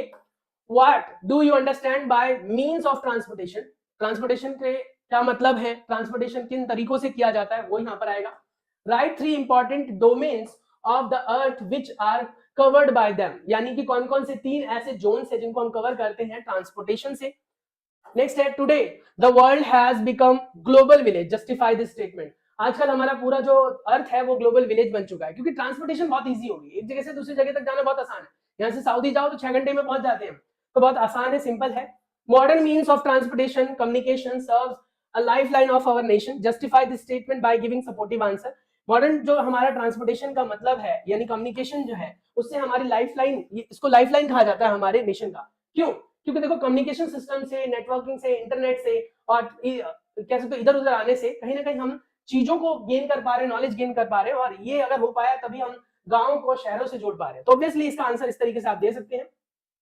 Why do the movement of goods and services from one place to another required fast और efficient means of transport? Explain with example। यानी जो भी चीजें डेवलप होती है, ग्रो होती है बेटा, तो वो एक कंट्री से दूसरे कंट्री तक बहुत जल्दी भाग जाती है। देखो आप सिंपल सी बात देखो, चाहे ये चीज अच्छी है चाहे बुरी है, जैसे कोरोना के वायरस की बात करें, हमारे लिए तो हार्मफुल था, बट बहुत जल्दी स्प्रेड हुआ। किस वजह से स्प्रेड हुआ? ट्रांसपोर्टेशन की वजह से। ट्रांसपोर्टेशन नहीं होता तो वो भी स्प्रेड नहीं हो पाता इतनी जल्दी। हाउ आर मीन्स ऑफ, इसीलिए देखा नहीं था बाद में रेलवे लाइंस है ना, ट्रांसपोर्ट के सिस्टम्स बंद कर दिए थे इसी वजह से। How are means of transport and communication complementary to each other, यानी ट्रांसपोर्ट और कम्युनिकेशन एक दूसरे के कॉम्प्लीमेंट्री है। ट्रांसपोर्टेशन है तो कम्युनिकेशन है, कम्युनिकेशन है तो ट्रांसपोर्टेशन पॉसिबल है। अगर दो कंट्री के बीच में बेटा कम्युनिकेशन नहीं हो पा रही है तो उनके बीच में ट्रांसपोर्टेशन भी नहीं होगा। दो कंट्री के बीच में ट्रांसपोर्टेशन नहीं है तो कम्युनिकेशन भी कम हो जाएगी। तो वो चीजें यहाँ पर एक्सप्लेन करनी है बेटा आपको। क्लियर हो गया? आगे है क्वेश्चन हमारे पास, question number 7। Write the characteristics of super highway. Super highway क्या है, नेशनल हाईवे क्या है, स्टेट हाईवे क्या है, इसको एक्सप्लेन करना है। क्वेश्चन नंबर 8 है define road density. Road density क्या होता है? What is average road density in India? Name the state having highest and lowest density respectively. सबसे ज्यादा कहां पर हाईवे है, सबसे कम हाईवे कहां पर है, रोड कहां पर सबसे ज्यादा है, कहां पर कम है, वो आपको यहां पर एक्सप्लेन करना है और डेंसिटी को एक्सप्लेन करना है। नेक्स्ट है railway play an important role in Indian economy, give supportive argument. Railway जो है वो इंडियन इकोनॉमी में बहुत बड़ा रोल प्ले करती है। कैसे? क्योंकि आपने देखा होगा सबसे easy mode of transportation railway है। देखो रेलवे को हम कभी भी ऐसा कंसीडर नहीं कर सकते कि भैया वो हमारा एक साइडवे कम्युनिकेशन है या साइडवे ट्रांसपोर्टेशन सिस्टम है। वो हमारा मेन ट्रांसपोर्टेशन सिस्टम है, चाहे लो चाहे वो हाई, हाई कैटेगरी के, लो कैटेगरी के, दोनों तरह के लोग जो है वो यहाँ से ट्रांसपोर्टेशन की हेल्प लेते हैं। State reason for spurs railway networking in Himalaya. Himalaya के अंदर जो है वो कैसे नेटवर्किंग सिस्टम है रेलवे का, वो आपको बताना है। Where is Konkan railway line? ये बहुत इंपॉर्टेंट क्वेश्चन है बेटा, 3 नंबर का है, पूरे चांसेस है, समझ लो ये आ गया। अब मैं सभी क्वेश्चन पे तो ये नहीं कह सकता कि यही है, लेकिन these are the selective questions जो डैम श्योर है बेटा कि पेपर में आने के पूरे चांसेस हैं। तो ये कह रहे कि क्या क्या प्रॉब्लम आई है इसको बिछाने में, क्या क्या प्रॉब्लम आ रही थी, तो वो सारी चीजें यहाँ पर एक्सप्लेन करनी है। तो इस तरीके से बेटा हमारा ज्योग्राफी जो है वो भी डन हो जाता है, 20 नंबर आप यहाँ से भी कवर कर लेते हैं। और इस तरीके से अगर आप मोटा मोटा देखें तो 75% एसएसटी हमारी कंप्लीट हो गई है। 75% एसएसटी के अंदर हमने हिस्ट्री डिस्कस कर लिया, सिविक्स को डिस्कस कर लिया, हमने ज्योग्राफी को डिस्कस कर लिया। अब हम डिस्कस करेंगे बेटा इकोनॉमिक्स के बारे में। इकोनॉमिक्स के बारे में बता चुका हूं मैं कि कैसे हमारे अर्थव्यवस्था के बारे में हम बात करते हैं, कैसे हम कहते हैं कि हमारी जीडीपी बढ़ रही है, हमारी इकोनॉमी बढ़ रही है। तो कौन कौन से टॉपिक्स हैं इसमें कवर करने के लिए? चैप्टर आपके पास बेटा बोर्ड पर है, साफ देख सकते हो, हमारे पास 5 चैप्टर है। और हमारे पास जो कंज्यूमर राइट का एक चैप्टर हुआ करता था, ये प्रोजेक्ट ओनली के लिए है, यानी कंज्यूमर राइट के ऊपर सिर्फ प्रोजेक्ट बनाना है आपको, उससे कोई भी क्वेश्चन आपके पेपर में या फिर आपके प्री बोर्ड में नहीं आने वाले हैं। वो बात अलग है कि अगर आपके टीचर ने पुराने प्रीवियस ईयर के कोई सैंपल पेपर में से उठाकर दे दिया तो शायद क्वेश्चन अटक जाए, बाद में उसे आप कटवा भी सकते हैं, लेकिन यहां से क्वेश्चन नहीं आएगा। हमारे पास जो चैप्टर का डिवीजन है वो कुछ ऐसे है, जैसा कि हम पहले भी डिस्कस कर चुके हैं। हर एक सेक्शन हमारा 20 मार्क्स के लिए है। 3 सेक्शंस के बारे में हम बात कर चुके हैं। 75% टॉपिक हमारा डिस्कस हो चुका है, 25% बाकी है, यानी 20 मार्क्स के लिए बाकी है।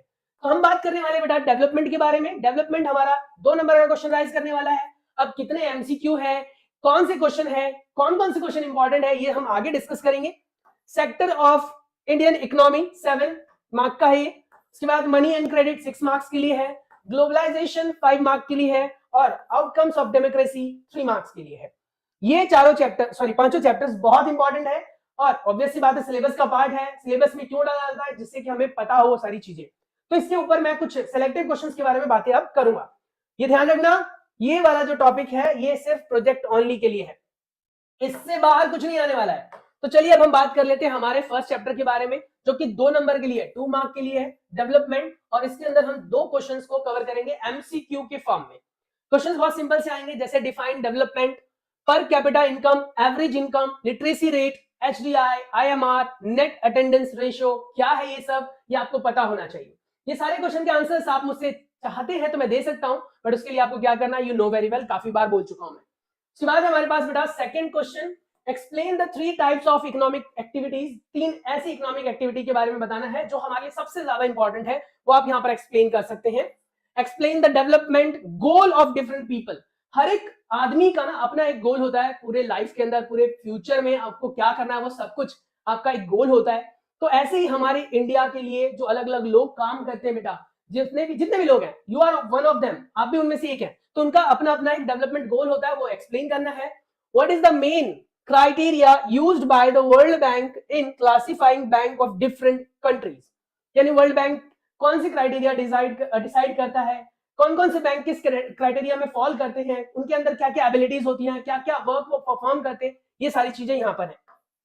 Define development, developing and under developing country. Development क्या है, डेवलपमेंट के हिसाब से कौन सी ऐसी कंट्री है जो अंडर डेवलपिंग है, जैसे कि डेवलपमेंट कर रही है। कुछ ऐसी कंट्री है जो डेवलप हो चुके हैं, जैसे कि हमारे अमेरिका की हम बात करें कंट्री, तो वो डेवलप्ड है। और अगर हम इंडिया की बात करें तो डेवलपिंग कंट्री है। हमारी इंडिया जो है डेवलपिंग कंट्री है और काफी अच्छे प्रोग्रेस रेट से वो डेवलप कर रही है। Why is the issue of sustainability important for development? यानी कि इशू ऑफ सस्टेनेबिलिटी क्यों इंपॉर्टेंट है डेवलपमेंट के लिए, वो आपसे एक्सप्लेनेशन मांग रहा है। इन सभी क्वेश्चन की अगर हम बात करें बेटा, तो सबसे ज्यादा इंपॉर्टेंट ये है जो कि आपका आ सकता है। रीजन बताता हूं क्यों, क्योंकि आपका जो यहां से क्वेश्चन आएगा वो एमसीक्यू के फॉर्म में आएगा और एमसीक्यू में बेटा छोटे से क्वेश्चन आते हैं। क्लियर हो गया यहां तक। उसके बाद आगे क्वेश्चन और है डेवलपमेंट में, how do the criteria used by UNDP to measure the development differ from those used by World Bank। यानी UNDP और World Bank कैसे डिसाइड करती है डेवलपमेंट का रेशियो क्या है, डेवलपमेंट की स्पीड क्या है, वो आपको यहां पर एक्सप्लेन करना है। इन दोनों की क्राइटेरिया में क्या डिफरेंस है वो आपको यहां पर एक्सप्लेन करना है। नेक्स्ट जो है बेटा क्वेश्चन, वो है explain the importance of per capita income. Per capita income की इंपॉर्टेंस क्या है, पर कैपिटा इनकम बढ़ने से क्या होता है, घटने से क्या होता है, ग्रोथ पर इसका कैसा असर पड़ता है, वो आपको यहां पर पढ़ने के लिए मिलेगा। Explain what is the classification of country based on per capita income, which entity is responsible for determining this classification. यानी कि पर कैपिटा इनकम के हिसाब से कंट्री को कैसे क्लासिफाई किया जाता है, कौन कौन सी कैटेगरीज प्रॉपर्टीज दिमाग में रखनी होती है, ये सारी बातें आप यहां पर बेटा डिस्कस करेंगे।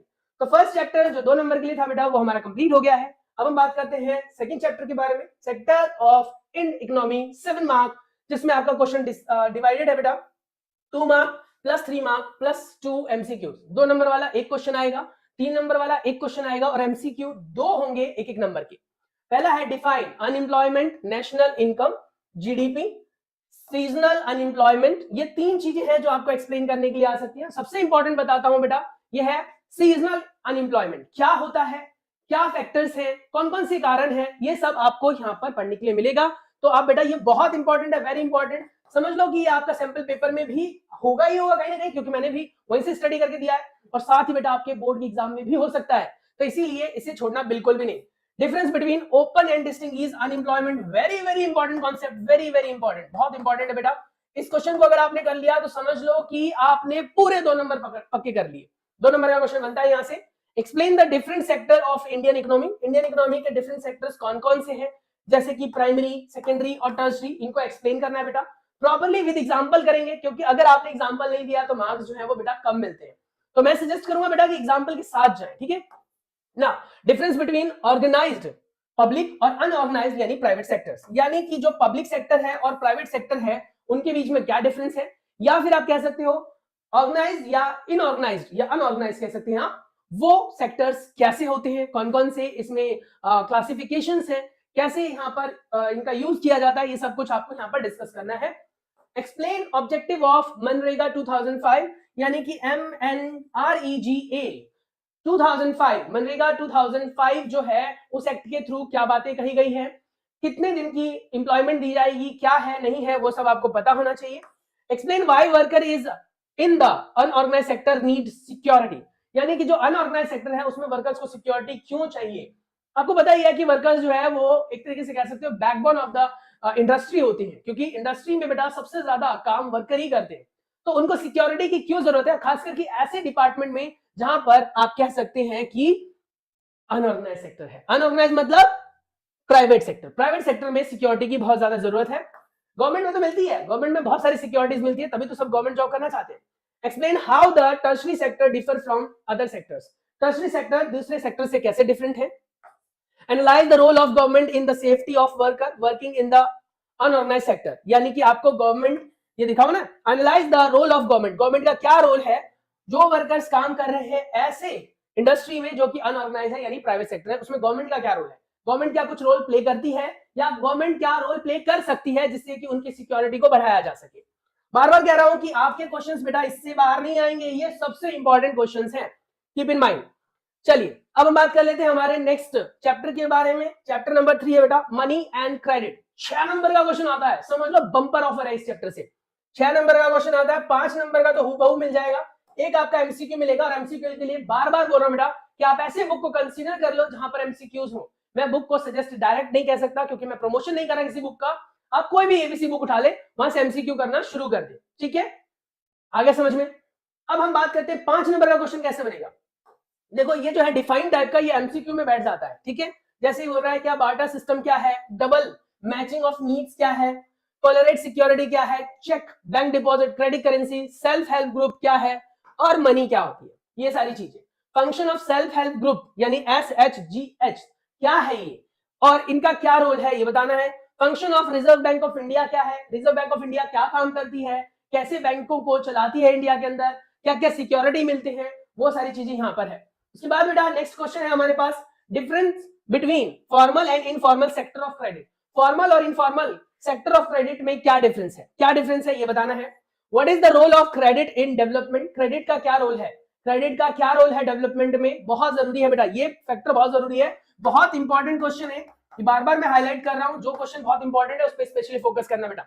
Why do we need to explain the formal sector of credit in India, formal sector of credit को एक्सप्लेन करने की क्या जरूरत है, क्यों जरूरत है, वो आपको यहां पर बताना है। सेल्फ हेल्प ग्रुप जो SHGS था बेटा, eliminated poverty and empower women, confirm with appropriate answer, ठीक है, यानी कि आपको इस सेंटेंस का बेटा कह सकते हो अप्रोप्रिएट आंसर से एक्सप्लेनेशन देना है। क्लियर है, क्वेश्चन बहुत इजी है, बहुत सिंपल से है। आपने अगर चैप्टर्स पढ़ रखा है तो क्वेश्चन बहुत आसानी से कर सकते हो, नहीं भी पढ़ रखा है बेटा तो क्वेश्चन के आंसर्स आप कलेक्ट कर सकते हो, एबीसी किसी भी वेबसाइट से आप डाउनलोड कर लो, पढ़ लो, लिख लो, जरूरत पड़े तो आप मेरे से भी हेल्प ले सकते हो। चलिए अब हम बात करते हैं मनी क्रेडिट के अगले क्वेश्चन के बारे में।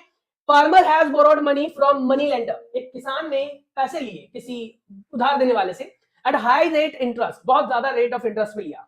सिंस ही कुड नॉट पे द इंटरेस्ट, क्योंकि वो पे नहीं कर पाया, एबल नहीं था, कैपेबल नहीं हुआ, he was forced to borrow from another landlord to repay the interest amount borrowed from the money lender, यानी उसको फोर्स किया गया भैया तुम किसी और से उधार ले लो और तुम मेरे पैसे वापस कर दो, ठीक है, along with the interest. Explain what consequences he may have to face in this situation, यानी इस सिचुएशन में उसको कौन कौन से चीजों को फेस करना पड़ेगा, क्या क्या चीजें उनके लिए डिफिकल्ट हो सकती है, या फिर क्या क्या आप कह सकते हो सजेशन दे सकते हो, ये चीजें यहाँ पर आपको डालनी है बेटा। बहुत ही जनरल क्वेश्चन है, बहुत इंपॉर्टेंट क्वेश्चन है, बहुत बहुत ज्यादा इंपॉर्टेंट क्वेश्चन है, क्योंकि देखो सीबीएसई जो है ना अंडरस्टैंडिंग स्किल के ऊपर ज्यादा फोकस करती है। अदर बोर्ड में भी है, लेकिन अदर बोर्ड में डिटो क्वेश्चंस आ जाते हैं सैंपल पेपर से, पर सीबीएसई बोर्ड में ऐसे क्वेश्चन बहुत ज्यादा पूछे जाते हैं। तो मैं सजेस्ट करूंगा बेटा कि अगर आप पहली बार इस चैप्टर को डील कर रहे हो तो ये क्वेश्चन जरूर कर लेना, पक्का पक्का आने वाला है, आकर ही रहेगा ये। अब हमारे पास नेक्स्ट चैप्टर नंबर है हमारा 4 ग्लोबलाइजेशन। 5 नंबर का आता है ये, जिसमें से एक क्वेश्चन बेटा हमारा 3 नंबर के लिए बनेगा और 2 एमसीक्यूज बनते हैं। एमसीक्यू के क्वेश्चंस तो मैं बार बार बोल रहा हूं कहां से करने हैं, कैसे करने हैं, वो ऑलरेडी बता चुका हूं बेटा। चलिए अब हम बात करते हैं कि मेन 5 नंबर के क्वेश्चन में जो 3 नंबर वाला आने वाला है उसके बारे में। डिफाइन ग्लोबलाइजेशन क्या होता है, लिबरलाइजेशन क्या होता है, ट्रेड बैरियर फॉरेन इन्वेस्टमेंट क्या है, और एमएनसीएस क्या है, फॉरेन ट्रेड और सेज क्या है, ये सब हमें डिफाइन करना है बेटा।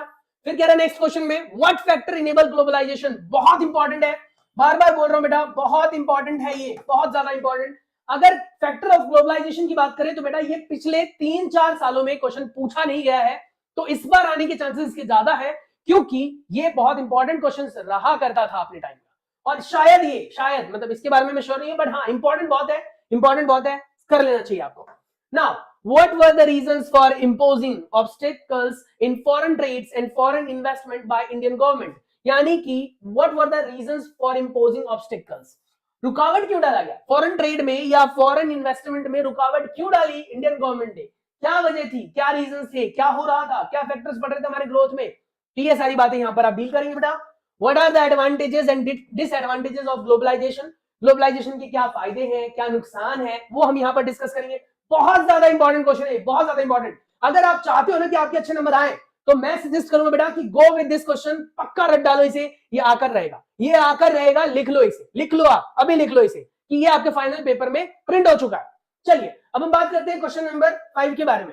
What are the different way that multinational companies establish, control and produce in other country, यानी कि जो मल्टीनेशनल कंपनी है वो कैसे एस्टैब्लिश हुई, कैसे उन्होंने कंट्रोल पाया अदर जो कंट्रीज हैं उनके कंपनी के ऊपर। तो मल्टीनेशनल कंपनी जिसे आप शॉर्ट में एमएनसीज कहते हैं बेटा, वो क्या है, कैसे रोल प्ले करती है, कैसे ये एक कंट्री से दूसरे कंट्री में डील करती है। मल्टीनेशनल कंपनी सिर्फ एक कंट्री तक बेस्ड नहीं होती है, नेशनल वर्ड से मतलब पता चल रहा है कि भैया ये कंट्री से बेस्ड नहीं है, ये अदर कंट्री में अपने बिजनेसेस को परफॉर्म करती है और कहीं ना कहीं ग्रोथ एंड डेवलपमेंट में हेल्प करती है। चलिए अब हम बात कर लेते हैं बेटा ग्लोबलाइजेशन के अगले क्वेश्चन के बारे में। Question number 6, how has liberalization of trade and investment policies help in globalization process? यानी कि लिबरलाइजेशन जो है वो किस तरीके से उसने ग्लोबलाइजेशन को एम्पावरमेंट दी, किस तरीके से उन्होंने ग्लोबलाइजेशन को एक्सप्लोर किया, वो आपको यहाँ पर एक्सप्लेन करना है। बहुत इंपॉर्टेंट है, वेरी इंपॉर्टेंट क्वेश्चन बेटा, बहुत ज्यादा इंपॉर्टेंट है, तो ये नोट डाउन कर लेना, ये क्वेश्चन आकर रहेगा। Next one is question number 7. The impact of globalization has not been uniform. Explain this statement. यानी कि जो ग्लोबलाइजेशन का इंपैक्ट है वो उतना ज्यादा लिखा है, देखो the impact of globalisation has not been uniform, जो इंपैक्ट था वो उतना ज्यादा यूनिफॉर्म नहीं था, फ्लक्चुएटिंग था। किस तरीके से, अपने स्टेटमेंट को एक्सप्लेन कीजिए। How does foreign trade leads to integration of market of different country, यानी फॉरेन ट्रेड है उसने कैसे इंटीग्रेशन की बात की है वो आपको यहाँ पर एक्सप्लेन करना है। Evaluate the effects of opening up foreign trade on the global economy. तो इस तरीके से जो क्वेश्चंस है बेटा ये बहुत ज्यादा सिंपल है। और देखो सिंपल सी बात मैं आपको बताऊं, कभी भी कोई भी बोर्ड ये नहीं चाहती कि मेरे बोर्ड के बच्चे फेल हो, कभी भी कोई भी बोर्ड जो है वो अपना स्कोर 80% से नीचे नहीं गिराना चाहती है। तो इस चीज से आपको अंदाजा लग जाएगा कि आपका अगर 100 नंबर का पेपर है बेटा तो उसमें 80 नंबर के क्वेश्चन ऐसे आने वाले हैं जो सिंपल है, अप टू लेवल है। 20% के क्वेश्चन ऐसे होते हैं जो थोड़े से लेवल से ऊपर होते हैं। बस हमें परसेंटेज गेन करने के लिए वो 20% वाले जो क्वेश्चन है ना उस पर फोकस करना है। देखो होता क्या है कि हम कई बार ना बहुत हार्ड क्वेश्चन को तो परफॉर्म कर लेते हैं, पर जो छोटे छोटे क्वेश्चन होते हैं ना उनमें हम चूक जाते हैं। रीजन क्योंकि हमने सोचा होता है कि these are the important question, और कई बार बहुत सिंपल लेवल के क्वेश्चन आ जाते हैं, और फिर क्या वो सिंपल लेवल के क्वेश्चन हमारे लिए वहां पर हार्ड बन जाते हैं। तो अगर आपके साथ भी ऐसा होता है बेटा तो मैं आपको सजेस्ट करूंगा कि हार्ड लेवल के क्वेश्चन सिर्फ और सिर्फ 20% आते हैं, 80% पेपर आपका ईजी आता है। तो अगर आप चाहते हैं कि आपके पेपर में अच्छे स्कोर आए तो आप बेटा 80% को पहले कवर करें, 20% को बाद में देख लेंगे। तो कम से कम 80% तो सिक्योर कर लो, 20% के लिए लड़ लेंगे फिर से। क्यों बेटा एक चैप्टर के क्वेश्चंस जो है शायद रह गए, आउटकम्स ऑफ डेमोक्रेसी वाला जो है वो स्लाइड इसमें से मिस हो गया है, आउटकम्स ऑफ डेमोक्रेसी का स्लाइड यहाँ से मिस हो चुका है। कोई बात नहीं, मैं आपको उसके लिए सेपरेट वीडियो बना दूंगा। अगर आप चाहते हैं कि उसकी वीडियो आपको मिले, आप तक पहुंचे, तो उस चैप्टर के भी मैं कुछ क्वेश्चन है या तो मैं उसका एज ए पीडीएफ वगैरह आपको प्रोवाइड कर सकता हूँ, लिंक दे दूंगा। अगर आपको चाहिए तो आप मुझे बता देना, और या फिर बेटा मैं एक्सप्लेन करते हुए वीडियो बना सकता हूँ, हार्डली 1.5 से 2 मिनट लूंगा, बन जाएगा। चलिए मिलते हैं नेक्स्ट वीडियो में, तब तक के लिए अपना बहुत सारा ख्याल रखिए। अगर चैनल पर पहली बार आए बेटा तो चैनल को सब्सक्राइब जरूर कर लेना, और ऐसे ही वीडियोस के लिए आपको पता है ना क्या करना है, कमेंट करके भर दो कि आपको कैसा लगा।